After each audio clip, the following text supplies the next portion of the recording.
오늘 하나님께서 우리에게 주시는 말씀은 에스겔 5장 1절에서 17절까지의 말씀입니다.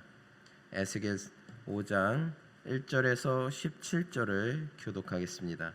제가 먼저 1절을 봉독합니다. 너 인자야, 너는 날카로운 칼을 가져다가 삭도로 삼아 내 머리털과 수염을 깎아서 저울로 달아 나누어 두라. 그 성읍을 에워싸는 날이 차거든 너는 터럭 3분의 1은 성읍 안에서 불사르고 3분의 1은 사방에서 칼로 치고 또 3분의 1은 바람에 흩으라. 내가 그 뒤를 따라 칼을 빼리라. 너는 터럭 중에서 조금을 내 옷자락에 싸고 또 내 가운데서 얼마를 불에 던져 사르라. 그 속에서 불이 이스라엘 온 족속에게로 나오리라. 주 여호와께서 이와 같이 이르시되 이것이 곧 예루살렘이라. 내가 그를 이방인 가운데에 두어 나라들이 둘러 있게 하였거늘 그가 내 규례를 거슬러서 이방인보다 악을 더 행하며 내 율례도 그러함이 그를 둘러 있는 나라들보다 더하니 이는 그들이 내 규례를 버리고 내 율례를 행하지 아니하였음이니라. 그러므로 나 주 여호와가 말하노라. 너희 요란함이 너희를 둘러싸고 있는 이방인들보다 더하여 내 율례를 행하지 아니하며 내 규례를 지키지 아니하고 너희를 둘러 있는 이방인들의 규례대로도 행하지 아니하였느니라. 그러므로 나 주 여호와가 말하노라. 나 곧 내가 너를 치며 이방인의 목전에서 너에게 벌을 내리되 내 모든 가증한 일로 말미암아 내가 전우무하게 내게 내릴지라. 그러한즉 내 가운데에서 아버지가 아들을 잡아먹고 아들이 그 아버지를 잡아먹으리라. 내가 벌을 내게 내리고 너희 중에 남은 자를 다 사방에 흩으리라. 그러므로 나 주 여호와가 말하노라. 내가 나의 삶을 두고 맹세하노니 내가 모든 미운 물건과 모든 가증한 일로 내 성소를 더럽혔은즉 나도 너를 아끼지 아니하며 긍휼을 베풀지 아니하고 미약하게 하리니 너희 가운데서 3분의 1은 전염병으로 죽으며 기근으로 멸망할 것이요 3분의 1은 너희 사방에서 칼에 엎드러질 것이며 3분의 1은 내가 사방에 흘러버리고 또 그 뒤를 따라가며 칼을 빼리라. 이와 같이 내 노가 다한즉 그들을 향한 분이 풀려서 내 마음이 가라앉으리라. 내 분이 그들에게 다한즉 나 여호와가 열심으로 말한 줄을 그들이 알리라. 내가 이르되 또 너를 황무하게 하고 너를 둘러싸고 있는 이방인들 중에서 모든 지나가는 자의 목전에 모욕거리가 되게 하리니 내 노와 분과 중한 책망으로 내게 벌을 내린즉 너를 둘러싸고 있는 이방인들에게 내가 수치와 조롱거리가 되고 두려움과 경고가 되리라. 나 여호와의 말이니라. 내가 멸망하게 하는 기근의 독한 화살을 너희에게 보내되 기근을 더하여 너희가 의뢰하는 양식을 끊을 것이라. 함께 읽겠습니다. 내가 기근과 사나운 짐승을 너희에게 보내 외롭게 하고 너희 가운데 전염병과 살육이 일어나게 하고 또 칼이 너희에게 임하게 하리라. 나 여호와의 말이니라. 아멘. 할렐루야. 오늘은 회개 없는 백성에게 임하는 심판이라는 제목을 가지고 여러분과 함께 나누기를 원합니다. 에스겔서는 4가지 기이한 행동을 통해 예루살렘의 멸망을 예언했습니다. 이렇게까지 한 이유는 예루살렘의 멸망이 확실하고 그때가 매우 가까웠기 때문입니다. 당시 상황은 예루살렘이 바벨론에 포위되기 약 5년 전, 함락되기 약 7년 전 이야기입니다. 하나님은 심판을 준비하시면서도 백성이 회개하기를 간절히 원하셨습니다. 에스겔 역시 그들의 멸망이 안타까워 하나님의 명령에 따라 행동하였습니다. 본문은 4번째 상징적 행동을 통하여 하나님으로부터 선택된 거룩한 도성 예루살렘이 처참하게 하나님의 준엄한 심판을 받을 수밖에 없는 원인을 제시하고 예루살렘에 대한 심판을 이방 앞에서 철저하고도 확실하게 집행하실 것임을 강조한 사실을 보도하고 있는 내용입니다. 오늘 본문 말씀 1절에서 4절은 에스겔의 4번째 상징적 행위 예언입니다. 이 상징적 행동은 예루살렘의 파괴와 예루살렘이 함락될 때의 예루살렘 거민들의 살육, 그리고 바벨론 포수를 상징합니다. 이러한 본문을 보면 하나님께서는 에스겔을 향하여 날카로운 칼을 취하여 머리털과 수염을 깎도록 지시하셨습니다. 여기서 날카로운 칼은 하나님께서 백성 유다를 심판하는 도구로 사용하실 바벨론을 상징합니다. 그리고 머리털과 수염은 유다 백성들을 상징합니다. 여기서 바벨론이 그냥 칼에 비유되지 않고 날카로운 칼에 비유된 것은 그들의 무서운 파괴력을 암시하여 줍니다. 그리하여 이는 바벨론을 통하여 하나님의 심판을 받게 된 이스라엘 백성 유다가 치명적인 상태에 이르게 될 것임을 보여주는 내용입니다. 실제로 예루살렘은 바벨론에 의해서 함락될 당시 철저하게 파괴되어서 불타고 또 백성들은 대부분 살육을 당하였고, 살육의 현장에서 살아남은 자들은 바벨론의 포로로 팔려가게 되었습니다. 그렇다면 하나님께서는 왜 이렇게 이스라엘 백성 유다를 철저하게 심판하신 것입니까? 그것은 이스라엘 백성 유다가 스스로 머리와 수염을 깎으려 하지 않았기 때문입니다. 성경에서 머리털과 수염을 깎는 것은 한편으로는 심판을 상징하기도 하지만 다른 한편으로는 애통과 회개의 표시였습니다. 따라서 유다 백성들이 스스로 머리털과 수염을 깎지 않으려 하였다는 것은 그들이 자신들의 죄로 인하여 애통해하거나 회개하지 않았다는 말입니다. 하나님께서는 이 타락한 백성 유다에 자기 선지자들을 부지런히 보내어 그들의 죄를 책망하게 하셨습니다. 그리고 그들이 회개하지 않으면 심판하실 것임을 경고하게 하셨습니다. 그러므로 선지자들로부터 책망과 경고를 들은 유다는 자신들의 죄로 인하여 스스로 애통해하며 회개해야 옳았던 것입니다. 하지만 이 유다는 어떻게 하였습니까? 그들은 선지자들의 말을 들으려고도 하지 않았습니다. 그들은 자신들의 죄로 인하여 슬퍼하지 않았고 회개하려 하지 않았습니다. 오히려 그들은 더욱 마음을 강팍하게 함으로써 더 큰 하나님의 진노를 초래하게 하였습니다. 이에 하나님께서는 날카로운 칼을 그들에게 보내어 그들의 머리털과 수염을 강제로 깎으신 것입니다. 즉 하나님께서는 바벨론을 통하여 이 강팍한 유다를 심판하심으로써 그들로 하여금 고통 중에 애통해하며 수치를 당하게 하신 것입니다. 사랑하는 성도 여러분, 이처럼 하나님께서 우리 인생들이 스스로 머리털과 수염을 깎지 않으면 강제로 그 머리털과 수염을 깎으십니다. 다시 말해 스스로 자기 죄에 대하여 슬퍼하거나 회개하지 않으면 하나님께서 직접 심판하여 애통하며 수치를 당하게 하신다는 것입니다. 그러므로 우리 성도들은 하나님께서 강제로 우리의 머리털과 수염을 깎으시기 이전에 우리 스스로 우리의 머리털과 수염을 깎아야 합니다. 죄는 그대로 방치하여 두면 반드시 더 큰 죄가 되고 결국에는 돌이킬 수 없는 심판과 재앙이 되어서 우리를 덮치게 됩니다. 따라서 죄는 절대로 그대로 방치하여 두면 안 됩니다.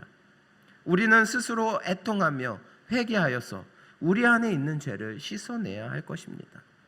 하나님께서는 자신의 죄를 시인하고 이를 애통하며 회개하는 자에게는 절대 심판의 칼을 휘두르지 않는다고 말씀하셨습니다. 예수님께서는 팔복 중에서 애통해하는 자는 복이 있나니 저희가 위로를 받을 것이다 라고 말씀하셨습니다. 이는 죄를 슬퍼하며 회개하는 자에게는 심판 대신 구원의 은총을 베푸실 것임을 말씀하는 것입니다. 그런즉 사랑하는 성도 여러분, 범죄를 지적하는 말씀 앞에 절대 마음을 강팍하게 하지 마시기 바랍니다. 하나님께서 이스라엘 백성에게 선지자를 보내서 그들의 죄를 회개하게끔 하였는데도 불구하고 그들의 마음이 강팍하여져서 선지자들의 말을 잔소리로 뿐이 듣지 않았던 것입니다. 우리 또한 하나님께서 말씀을 통해서 우리에게 알려주시는, 우리에게 회개하게끔 하시는 그 말씀을 듣고 우리의 마음을 강팍하게 하지 마시기 바랍니다. 우리의 마음을 정직하게 또 이를 하나님 앞에 내어놓으며 그 죄로 인하여서 마땅히 겪어야 할 아픔을 회피하지 마시기 바랍니다. 그 죄를 인하여 마음을 찢고 그로 인하여 애통해하며 즉시 하나님 앞에 회개하시기 바랍니다. 그럴 때 우리는 더 큰 죄악으로 나아가지 아니하고 또한 하나님께서 원하시는 길에 들어서게 됩니다. 그것은 바로 하나님으로부터 오는 사유와 또 회복의 은총을 덧입게 되는 길인 것입니다. 우리 모두 하나님 앞에 온전히 나와 하나님 앞에 애통함으로써 회개함으로써 하나님께서 주시는 회복의 축복을 받으시는 저나 여러분 되시기를 바랍니다. 오늘 본문 말씀 5절에서 7절은 에스겔의 상징적 행위를 통하여서 나타난 예루살렘에 대한 하나님의 심판의 원인이 무엇인지 설명하고 있습니다. 여기서 말하는 예루살렘에 대한 하나님의 심판의 원인은 한마디로 말하면 유다가 하나님의 백성으로서 이방인들보다도 더 악을 행하였다는 것입니다. 특별히 본문 7절에서는 하나님께서는 유다가 하나님의 율례대로 행하지 않을 뿐만 아니라 그들을 둘러있는 이방인들의 규례로도 행하지 않았다고 지적하십니다. 여러분, 하나님께서 여기서 이처럼 이스라엘 백성들이 이방인들의 규례대로 행하지 않았다고 지적하는 표현이 무엇을 의미합니까? 그들이 이방인보다 못한 삶을 살았기에 그들이 적어도 이방인처럼 살아야 한다는 것을 의미합니까? 아닙니다. 하나님께서는 당신의 백성들에게 그보다 더 높은 수준을 요구하고 계시는 것입니다. 본래 하나님께서는 그들을 일국 중에서 제사장 나라, 거룩한 백성으로 삼으시고자 자기 소유로 택하셨습니다. 이스라엘 백성들을. 그들에게 하나님께서는 어느 민족, 어느 나라도 받지 못한 보배로운 율례를 베푸셨으며 그들이 그 모든 율법을 지켜 행한다면 세계 모든 민족 위에 뛰어나게 하실 것이라는 약속을 신명기 7장 6절을 통해서 말씀하셨습니다. 따라서 이스라엘 백성들은 여느 열방과 전적으로 구별된 삶을 살아야 했습니다. 그러나 그들은 이처럼 축복된 하나님의 뜻을 저버리고 도리어 하나님을 모르는 열방처럼 살고자 했습니다. 그들은 열방의 온갖 죄를 본받아 행하고 또 극악한 죄라도 서슴없이 저지르는 데까지 이르게 되었던 것입니다. 그 결과 이처럼 그들이 본래 있어야 할 자리와는 전적으로 상반된 자리, 그 세계 모든 민족에 뛰어난 민족이 아닌 둘러있는 모든 이방인들보다 못하며 더 악한 백성이라 일컬음을 받는 그런 수치스러운 자리에 이르고 말았던 것입니다. 이스라엘 백성들이 가진 가장 큰 문제점은 자신들의 존재의 목적을 상실한 것입니다. 그로 인해서 그들은 본래의 영광스러운 자리에서 전락하여서 평범한 이방 사람처럼 되는 것은 물론 더 나아가 이방인들보다 더 못한 자리에 이르게 되었습니다.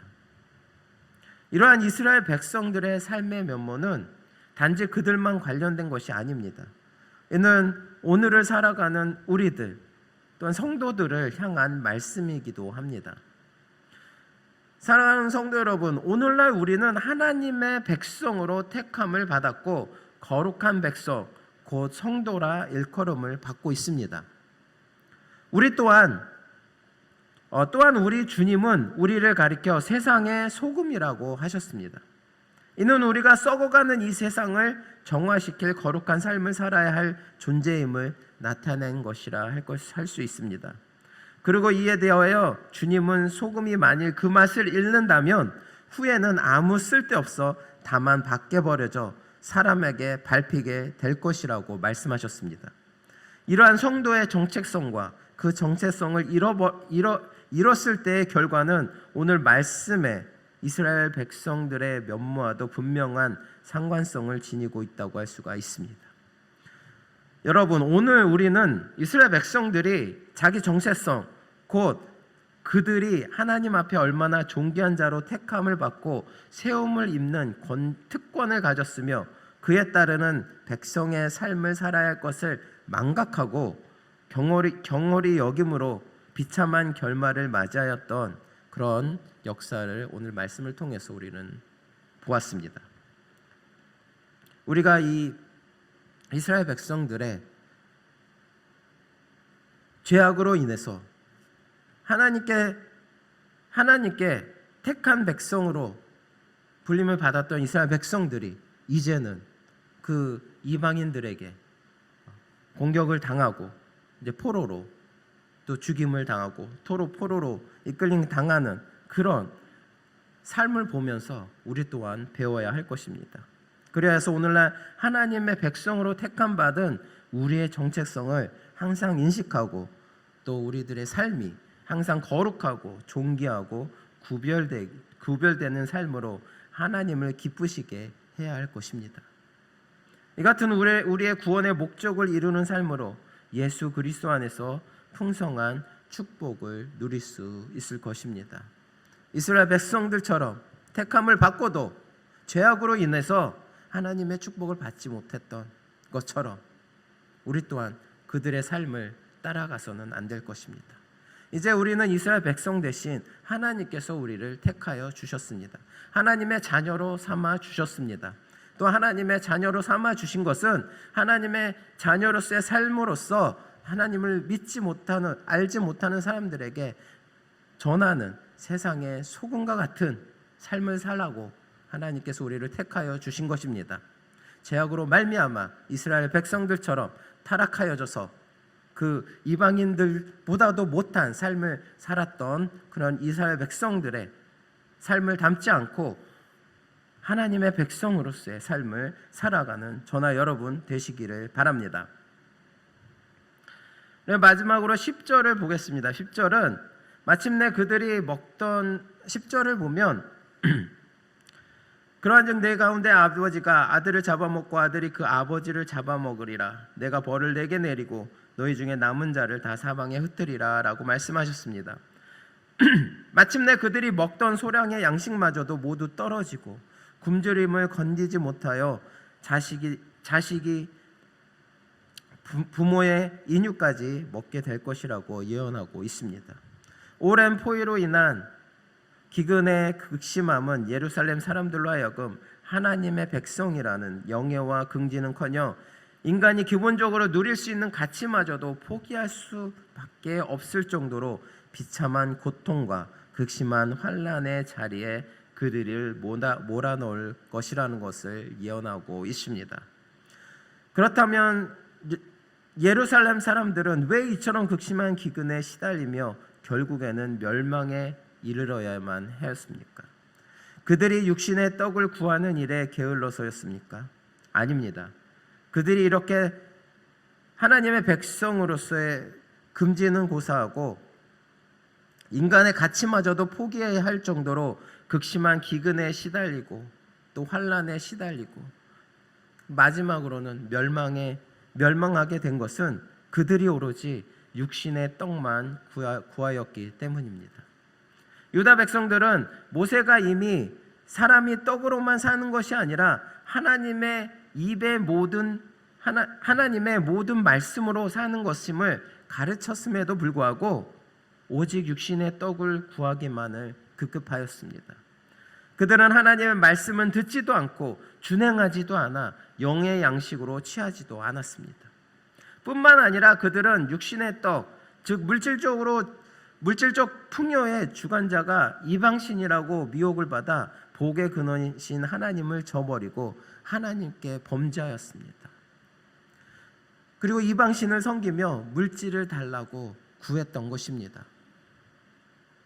그 결과 그들은 참 생명의 근원이신 하나님의 생명의 법인 그의 말씀에서 멀어져 저주스럽고 사망으로 치닫는 삶을 살았습니다. 그리고 종국에는 육신의 양식도 끊어진 가운데 부모가 자식을 그리고 자식이 부모를 잡아먹는 너무나 참혹한 지경에 이르고 말았던 것입니다. 오늘 이스라엘서 5장의 예언들은 하나님께서 그런 죄악된 상황 가운데 있는 이스라엘 백성들에게 주시는 어떻게 앞으로 어떻게 그들에게 멸망을 주실 것이라, 어떻게 심판을 주실 것이라 라는 예언의 말씀인 것입니다. 사람은 육신의 떡만 있다고 살 수 있는 것이 아닙니다. 사람의 생명은 다 하나님에게서 비롯된 것입니다. 따라서 사람은 하나님의 생명의 말씀을 함께 먹어야 바르게 살며 제대로 살 수 있는 것입니다. 육신의 떡만 구하고 하나님의 말씀을 구하지 않는 자는 결국 이스라엘 백성들처럼 멸망하는 짐승과 같은 허무한 삶을 사는 것에 지나지 않습니다. 하나님의 말씀을 구하지 아니하고 육의 양식만을 구하는 자들은 지금 당장은 배불러 보이고 너무나 남들보다 잘 먹어 보이고 잘 사는 것처럼 보여도 얼마 있다 사라질 안개 같은 생명의 육의 양식을 지켜보고자 발버둥 치는 그런 어리석은 자들에 지나지 않는 것입니다. 사랑하는 성도 여러분, 살아계시고 영원한 생명이신 하나님을 아는 여러분은 그분의 말씀을 양식으로 삼으시기 바랍니다. 세상 것을 양식으로 삼지 말고 오직 하나님의 말씀을 양식으로 삼는 저나 여러분 되시기를 바랍니다. 이를 진정으로 구하며 그 말씀대로 사는 자에게 하나님은 영생의 삶을 삼게 하시고 또 이 세상에서 우리가 쓸 것까지도 다 하시고 충족히 채워주실 것입니다. 온전히 하나님의 말씀, 영의 양식의 말씀을 채우셔서 더욱더 하나님께서 준비하시고 또 하나님께서 주시기로 약속하신 그 축복을 누리시는 저나 여러분 되시기를 바랍니다. 에스겔은 먹는 것, 마시는 것, 또 몸가짐 같은 가장 기본적인 권리까지도 하나님의 명령에 순종하기 위해 모든 것을 포기했습니다. 이는 하나님의 뜻을 전하고 백성을 일깨우는 일이 그 무엇보다 중요했기 때문입니다. 우리도 세상이 추구하는 먹고 마시는 것보다 하나님의 말씀에 순종하며 생명을 구원하는 일을 우선하는 삶을 살아야 하겠습니다. 이스라엘 백성들이 회개 없는 삶을 통하여서 하나님의 심판을 받았던 것처럼 회개 없는 삶을 통해서 하나님 앞에 심판을 받는 저희 또한 되지 말아야 하겠습니다. 유다의 철저한 심판은 다른 이유가 아니라 오직 죄 때문이었습니다. 더 나아가서는 그 죄를 짓고도 하나님 앞에 회개하지 않았기 때문입니다. 이 죄는 삶을 황폐하게 하고 비극으로 이끕니다. 아담과 하와, 홍수, 소돔과 고모라의 예가 이를 증명합니다. 우리가 진정 복된 삶을 원한다면 하나님의 말씀에 전적으로 순종하고 죄를 멀리하며 또한 우리가 지은 죄를 하나님 앞에 애통하는 마음으로 또 회개해야 할 것입니다. 그럴 때 우리의 삶의 자리는 하나님의 축복과 생명이 넘치는 자리가 될 것입니다. 죄를 멀리하고 말씀에 온전히 순종하는 삶, 그것이 진정한 복입니다. 그러나 오늘 하루도 그러한 삶을 사는 저나 여러분 되셔서 오늘 하루도 승리하시는 저나 여러분 되시기를 바랍니다. 기도하시겠습니다. 사랑과 은혜가 풍성하신 하나님 아버지, 오늘도 은혜와 능력 가운데 저희도 은혜로운 말씀 가운데 이끌어 주셔서 감사드립니다. 진정으로 이스라엘 백성들은 하나님 앞에 선택받은 그런 백성이었지만 그들의 죄로 말미암아 또한 회개하지 않는 그 마음으로 말미암아 하나님 앞에 심판을 당한 것을 우리 또한 배웠습니다. 주님, 저희들 이제 주님 앞에 새롭게 택함을 받은 백성들입니다. 저희들 또한 이스라엘 백성들처럼 주님 앞에 죄를 짓고 회개하지 않아 심판받는 그런 백성이 되지 않게 인도하여 주시옵소서. 온전히 죄를 멀리하고 죄를 지었더라도 주님 앞에 애통하는 마음으로 온전히 회개할 수 있게 하여 주시고 온전히 말씀을 따라 순종하는 삶으로 주님께서 주시는 축복과 생명이 넘치는 삶을 살아갈 수 있도록 인도하여 주시옵소서. 감사드리며 예수 그리스도의 이름으로 기도드립니다. 아멘.